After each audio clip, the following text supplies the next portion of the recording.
안녕하십니까. 작은 시선들을 이어 큰 지성을 만들어가는 정준이의 논, 정준입니다. 우리 시민들 요즘 참 바쁩니다. 자신의 삶에 직접적인 연관이 없는 법에 대해서도 해박해져야 하기 때문인데요. 예컨대 2019년의 검찰개혁 국면에서 형사소송법에 대해서 배우고 2024년의 내란 국면에서 다시 또 헌법을 공부하고 2025년의 지금 국면에서는 이젠 국회법까지 들여다보고 있죠.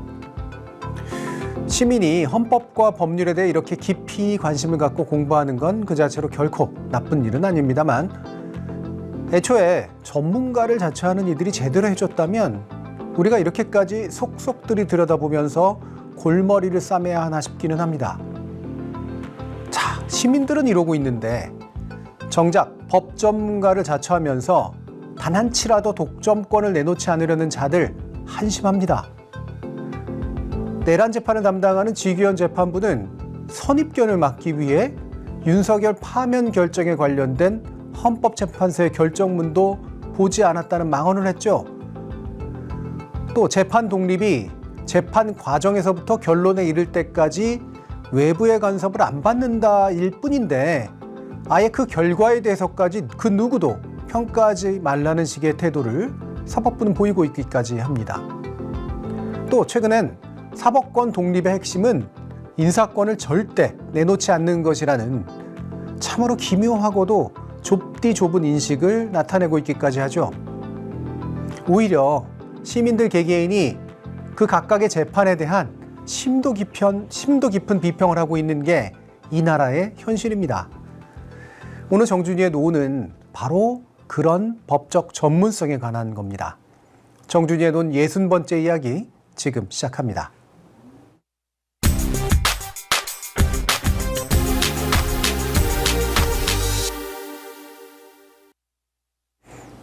워낙 많은 재판들이 있지만 지난 한 주 동안 우리의 이목을 끌었던 또는 주목해야 할 필요가 있었던 몇 가지 재판 내용이 있었습니다.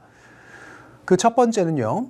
2019년에 국회에서 벌어진 폭력적 집단행동 사태, 소위 국회 패스트트랙 충돌 사건에 대한 1심 판결입니다. 당시 자유한국당 원내대표였던 나경원 의원 등 26명 전원에게 유죄 판결이 내려지긴 했는데요. 현직 의원인 나경원, 송원석, 김정재, 이만희, 윤한홍, 이철규 6사람 모두 의원직을 잃지 않을 만큼의 형량만 선고받아서 많은 비판이 쏟아졌습니다. 이들에게 가해졌던 혐의는 특수공무집행 밤해와 국회법 위반이었는데요. 국회 선진화법의 첫 적용 사례였기 때문에 애초에 6년 7개월이나 걸린 판결도 문제였지만 의원직을 유지시켜주기 위해서 쪼개기식 벌금을 부과한 모양이라 분노를 자아낼 수밖에 없었습니다. 자, 그리고 두 번째는 한덕수 전 국무총리의 내란 재판입니다. 조은석 내란 특검팀은 한 전 총리에게 징역 15년을 구형했습니다. 혐의는 윤석열에 의한 내란 방조, 위증, 허위 공문서 작성 등입니다. 이 가운데 가장 중요한 것은 내란 방조 혐의인데요. 내란 우두머리 방조 및 내란 중요 임무 종사 혐의입니다. 계엄을 막을 수 있는 가장 중요한 위치에 있는 사람이었음에도 비상계엄 선포의 절차적 정당성을 확보해 줄 목적으로 국무회의 소집을 건의했다는 게 특검의 판단이죠. 내란 관련 재판의 첫 선고 사례로서 아주 큰 의미가 있는데요. 구형이 이런 수준이면 엄중한 단죄가 가능하겠느냐는 의구심을 자아내고 있습니다. 세 번째는 우리 논에서도 다룬 바 있었던 이른바 초코파이 재판 2심 결과입니다. 협력업체 사무실 냉장고에서 초코파이 등 1,050원어치 간식을 꺼내 먹은 혐의로 기소된 외주 경비업체 직원의 항소심 선고 공판에서 무죄가 선고됐습니다. 1심 재판부도 이게 재판까지 할 일이냐고는 말했지만 결국 벌금 5만 원의 유죄를 선고했죠. 피고인의 경우엔 아무리 작은 그런 벌금이라고 하더라도 유죄가 확정될 경우 직장을 잃을 수 있었기 때문에 항소를 했습니다. 1심 결과에 대해서 큰 비판이 일어나자 검찰은 2심에서 선고 유예를 요청했는데요. 2심 재판부가 그보다 더 나아가서 아예 원심을 파기하는 무죄 판결을 내린 겁니다. 동료 39인이 피고인과 마찬가지 방식으로 자신들도 간식을 먹었다는 진술서를 내준 게 재판부의 무죄 판결에 큰 영향을 미친 것으로 보입니다. 모처럼 상식적인 재판을 보게 되어서 다행이긴 하지만 수사, 기소, 재판까지 가야 했던 이 과정 자체가 큰 씁쓸함을 남겼습니다. 네 번째는 공무원인 교사의 정치적 중립 의무를 위반했다는 혐의로 2심에서 국가공무원법 유죄 판결을 받았던 교사 백금열 씨에 대해 2심 재판부가 무죄 판결을 내린 사안입니다. 중학교 교사이자 소리꾼으로도 활동하는 백금열 씨가 2022년에 서울과 광주 등지에서 열린 윤석열 정권 비판 집회에 참가해서는 무대에 올라가 윤석열 부부를 풍자하는 노래를 불렀다는 게 문제가 되었던 겁니다. 1심은요, 징역 8개월, 집행유예 2년, 그리고 자격정지 1년을 선고했는데 이번 2심 재판부는 공무원의 정치 운동을 금지한 국가공무원법 65조 사항을 좀 더 신중하고 엄격하게 적용할 필요가 있다고 보았고요. 결국 특정 정당을 지지하거나 반대할 목적은 없었다고 판단해서 원심을 파기하고 무죄를 선고한 겁니다. 자, 이 판결은 국가공무원인 교사의 정치 중립 의무라는 사안에 대해서 우리가 좀 더 법적으로 엄격하고 선명하게 선을 그어주었다는 점에서 매우 진일보한 판결로 받아들여지고 있습니다. 자, 어떤 재판은 1심 구형이고 어떤 재판은 1심 선고고 또 어떤 재판은 2심 선고에 관련된 것이어서 그리고 각각의 사안, 법리, 피고인들의 조건 등도 다 제각각이어서 왜 이것을 오늘 논의 주제로 다루고 있을까 궁금하실 법합니다. 저는 이들 재판이 우리로 하여금 법적 정의와 공정성에 대해 제각각 서로 다른 반응을 불러일으키고 있다고 생각합니다. 물론 제가 감히 시민 여러분 일반의 판단과 상식을 대표할 수는 없겠지만요. 다음과 같은 측면에서 법적 정의와 공정성에 부정적 의구심을 품거나 긍정적 태도를 부분적으로 유발하고 있다고 저는 생각하고 있습니다. 첫째, 패스트트랙 재판은 피고인들에게 너무 약한 처벌이 주어졌다. 둘째, 한덕수 전 총리에 대한 구형 역시 너무 약하다. 셋째, 초코파이 재판은 애초에 하지 말았어야 할 일이 늦게나마 바로 잡혀진 것이다. 넷째, 교사를 비롯한 공무원의 정치적 중립 규정은 확실히 많은 문제를 품고 있다. 자, 이것들을 모아보면 결국 법률 전문가들의 판단과 시민의 판단 사이에는 이렇게 때로 큰 격차가 있는데 왜 이런 문제가 발생하고 있으며 이것은 어떻게 해소되는 것이 바람직할까 하는 질문을 계속하게 만들고 있다는 겁니다. 이것을 좀 더 깊게 살펴보기 위해 다음의 논점으로 이동해 보겠습니다.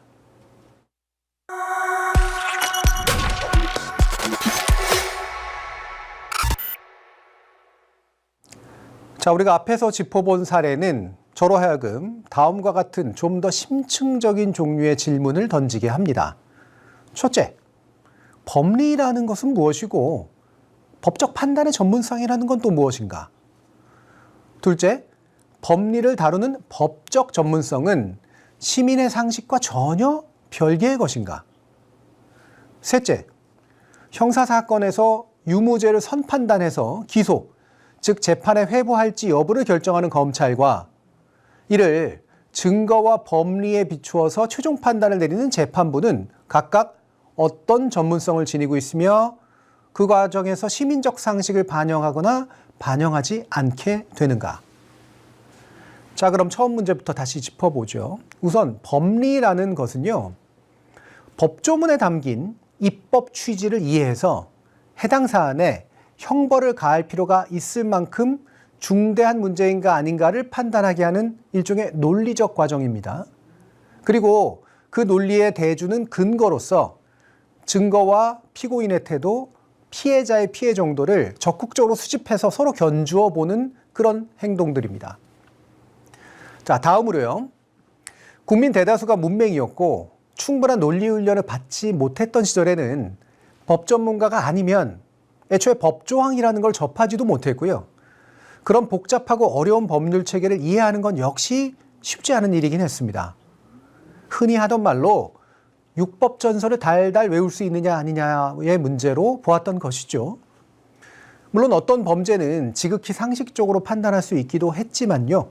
상당수의 범죄는 애초에 그게 법적으로 단죄받을 문제인지 아닌지를 법률가가 아니면 알 수 없는 때가 있었습니다.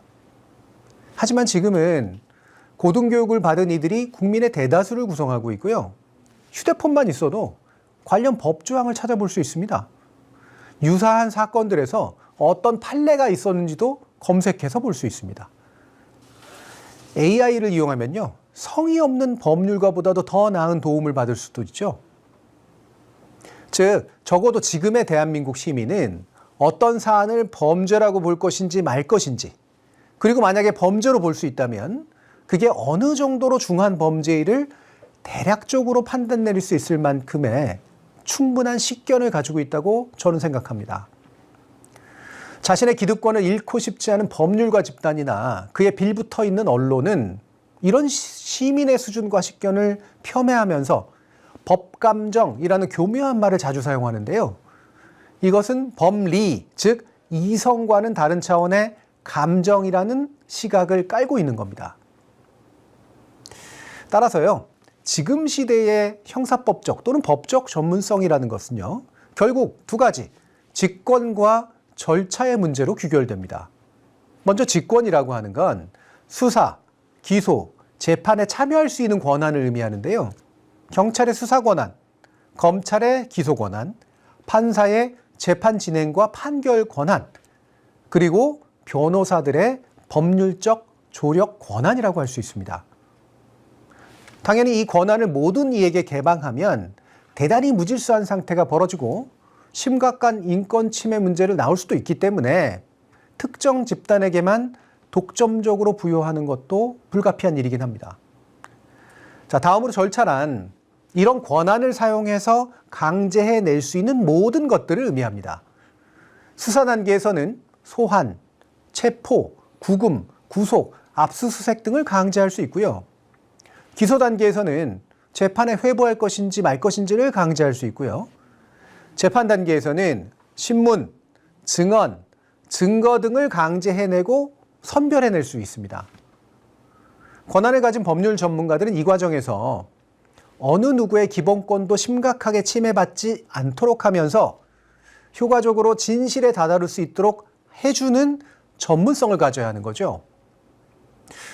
지금의 우리 형사사법 체계는 그것이 변호사, 검사, 판사에게만 가능하다고 보는 겁니다. 만약 다른 국가들의 경우처럼 배심원에 의한 재판이 가능하다면 유무죄에 대한 판단은 시민의 상식과 분별력에 의존할 수 있다고 보는 것이죠. 다만 참여한 시민들로 하여금 그런 판단에 합리적이고 효율적으로 도달할 수 있도록 해주는 전문성은 여전히 재판장과 기타 법률 전문가들에 주어진 게 맞다고 보고 있는 겁니다.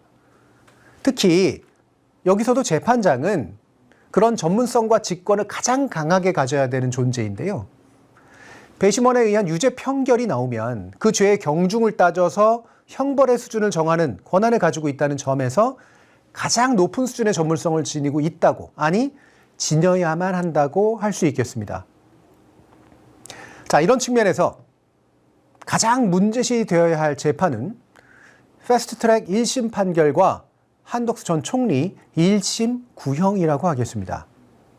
먼저 한 전 총리의 1심 구형량이 부족하다고 우리가 느끼는 이유는 내란을 저지했어야 마땅할 최고위의 공직자임에도 불구하고 눈치만 슬슬 보면서 빠져나갈 구멍만 찾았던 자에게 내란 우두머리에게 기대되는 사형 혹은 무기징역의 법정 최고형에 좀 못 미치는 수준 정도의 형벌이 주어지는 게 마땅하다고 생각하기 때문입니다.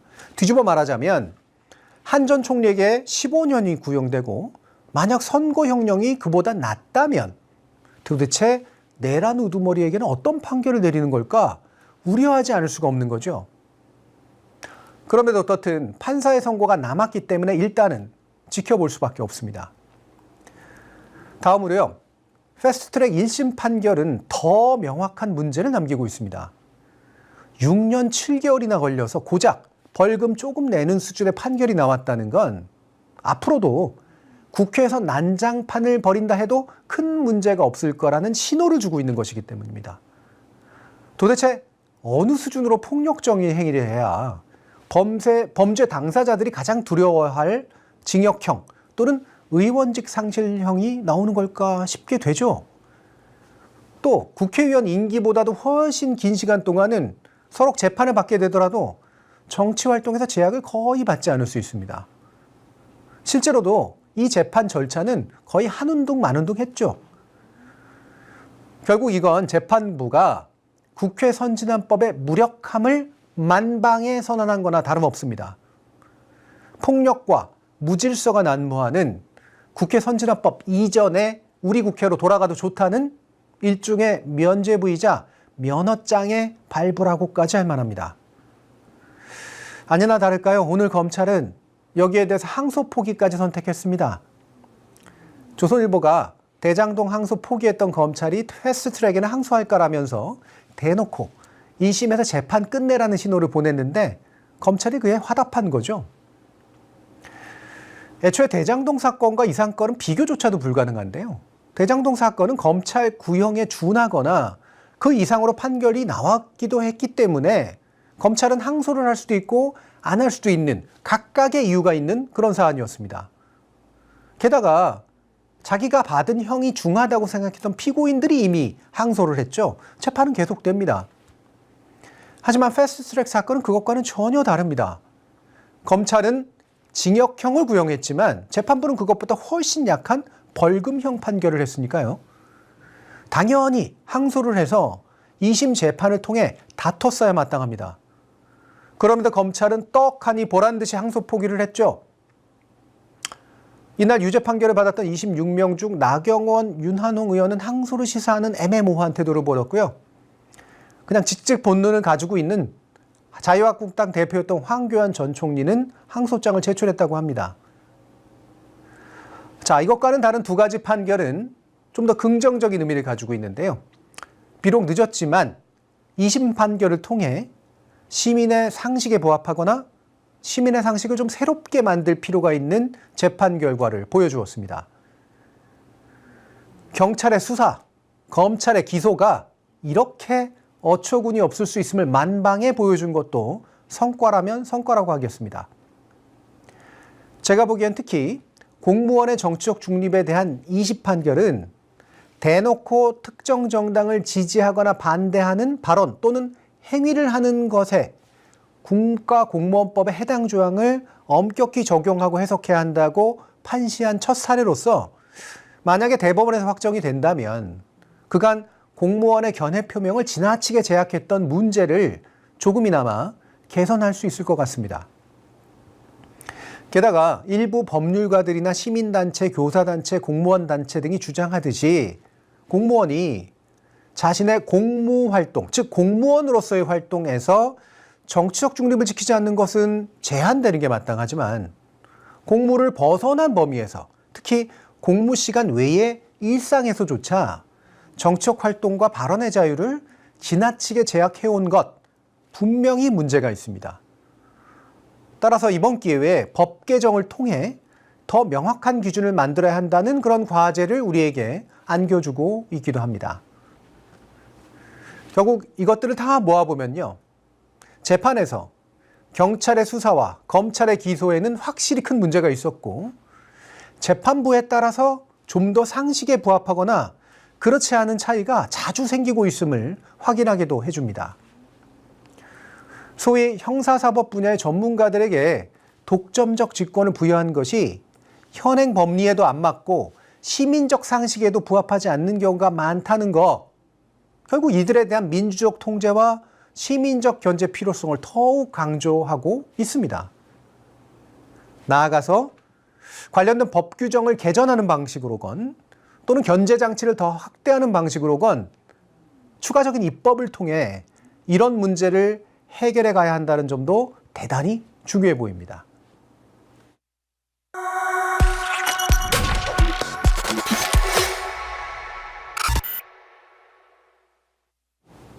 제가 처음에 제시한 4가지 재판에 직접 해당하지 않는 또 하나의 우려스러운 사안이 있습니다. 그것은 바로 개혁신당 이준석 대표가 지난 대선 토론회에서 했던 여성 혐오적 발언에 대해 경찰이 결국 무혐의 처분을 내린 겁니다. 아예 수사 단계에서 끝난 것이니까 기소와 재판에까지 이르지도 않은 것이죠.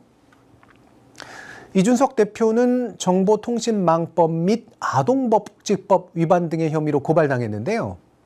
경찰은 당시 발언에 허위성이 있었다고 단정하기 어렵다. 그리고 사실이 아닌 의견 표현에 해당한다.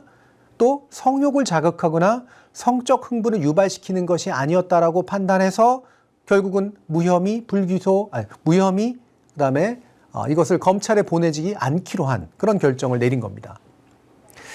저는 이 대표의 발언 그 자체가 반드시 형사적으로 기소되어서 반드시 유죄를 받아야 할 만한 사안이었는지에 대해서는 유보적인 입장을 갖습니다. 왜냐하면 우리 법체계에 그런 발언을 처벌할 만한 법 규정이 애초에 구비되지 않은 측면이 분명히 있기 때문입니다. 하지만 일단 그것이 형사적 판단의 대상이 되었다면 수사기관에서는 훨씬 더 엄격하고 엄밀하게 수사를 했어야 한다고 생각합니다.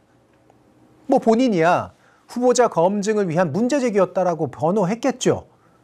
하지만 그것이 언어적 폭력일 수 있음을 알면서도 의도적으로 발언한 것인지 아닌지를 다방면의 수사와 법리 검토를 통해 이 사안의 범죄성 여부를 더 깊이 따질 필요가 있었다고 저는 생각합니다.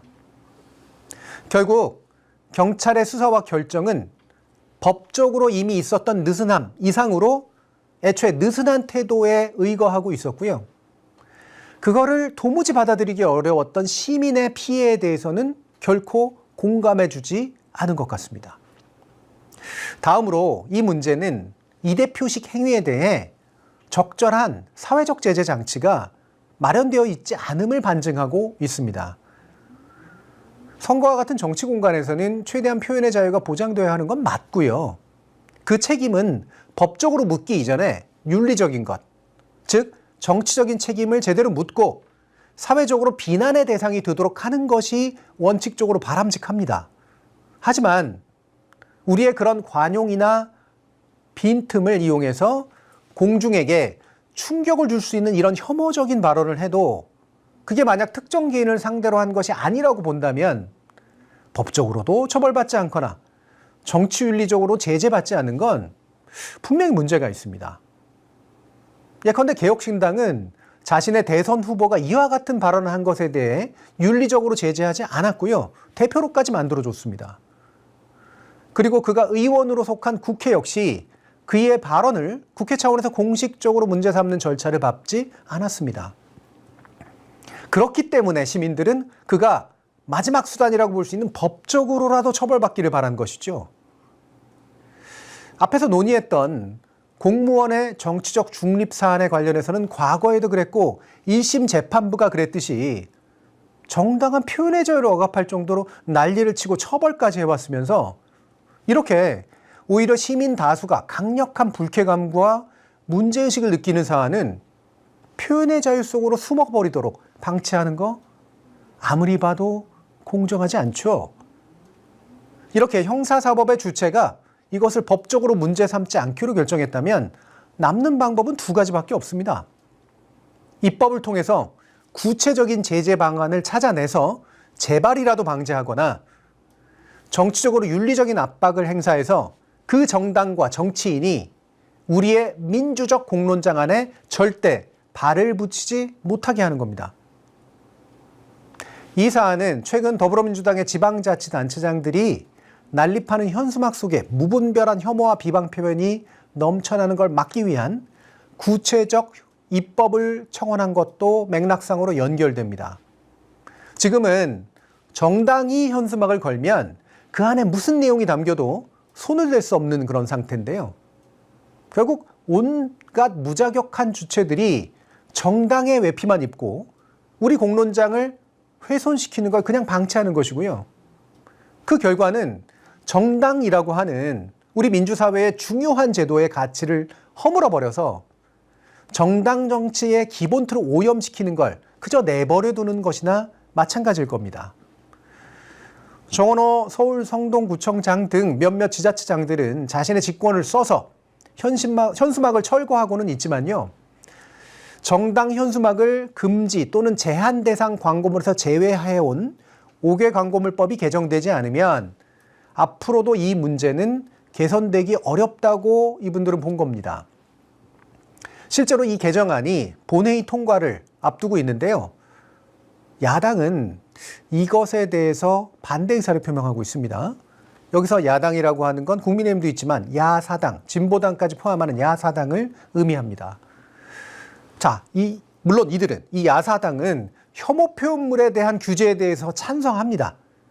하지만 그것을 위한 법 규정을 제대로 마련하지 않은 채 만약에 금지 제한 광고물 대상에 정당의 현수막을 다시 포함시킬 경우에 그렇게 문제가 안 될 수 있는 정당의 활동이라고 하더라도 지자체에 따라서 자의적인 금지 및 제한의 대상으로 삼을 수 있는 위험이 있다는 겁니다. 저는 이들의 주장에도 상당한 일리가 있다고 판단합니다. 실제로 5개 광고물법을 그런 식으로 개정하는 것보다 좀 더 본질적으로 혐오 표현을 규제할 수 있는 포괄적인 법을 만드는 게 더 필요하고 중요하다고 저는 생각하기 때문입니다. 그래야 이준석 대표의 발언 같은 것도 적절히 규제될 수 있겠죠. 하지만 혐오 표현물 규제는 헌법상의 표현의 자유를 침해할 소지가 또 있어서 매우 세심하면서도 정교하게 입법 시도를 해야 할 필요가 있고요. 그만큼 속도가 그렇게 빠를 수는 없을 겁니다. 자, 조금 느리게 가더라도 더 완결된 법 체계를 만들어 갈 것이냐. 일단 시급한 문제를 해결하면서 단계적으로 그 목표를 향해 나아갈 것이냐. 여기에 대해서는 우리 사회가 좀 더 깊이 있게 토론하고 수기할 필요가 있다고 생각합니다.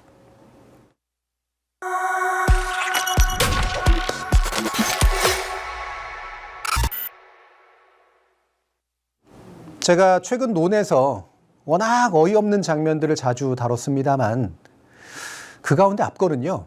국민의힘 장동혁 대표의 우리가 황교안이다 발언이었습니다. 내란 세력과 단절하지 못한 채 줄줄이 사탕 모양으로 걸려 들어갈 운명을 스스로 고백한 셈이었는데요. 그 뒤로 황교안 씨의 구속영장이 기각되면서 법원이 나서서 줄줄이 사탕 신세를 당분간 면하게 해준 거죠. 그래서 자신감을 얻은 걸까요? 오늘 국회에서 추경호 의원에 대한 체포동의안을 표결할 때 국민의힘은 단체로 우리가 추경호다를 외쳤다고 하죠. 위헌정당 해산 위기에 몰릴 때마다 법원이 나서서 이렇게 대놓고 도와주니 이들은 점점 도덕성과 이성은 물론 최소한의 현실 감각마저 잃어가고 있는 것 같습니다. 오죽하면 조선일보에서 이러다 우리가 윤석열이다까지 갈까 걱정이라고 할 정도인데요. 웬걸? 실은 우리가 황교안이다, 우리가 추경호다는 이미 우리가 윤석열이다의 다른 말에 불과하다는 거 우리 시민들은 다 알고 있습니다. 지난번에도 말씀드렸듯이 우리가 샤를리 앱도다와 같은 구호의 내재에 있는 진정한 연대의 의지를 욕보임으로써 우리의 소중한 연대의 가치 자체를 허무는 방식, 이들이 아주 즐겨 써먹는 방법이라 저는 모욕감을 느끼긴 합니다. 그래도 초코파이 재판 2심이 무죄로 판결나는 데서 결정적 역할을 한 40명에 가까운 동료들의 진술서에는 그 본래의 의지가 아주 잘 녹아들어가 있습니다. 만약 2심 재판에서도요, 여전히 절도죄 유죄가 나왔다면 이분들도 마찬가지 방식으로 초코파이를 먹었다고 한 진술은요, 절도죄에 대한 자백이 되는 것이나 마찬가지였기 때문입니다. 그런데 이분들은 그런 위험 앞에서도 우리가 그랬다를 외쳤던 평범한 노동자들이었고 시민들이었습니다.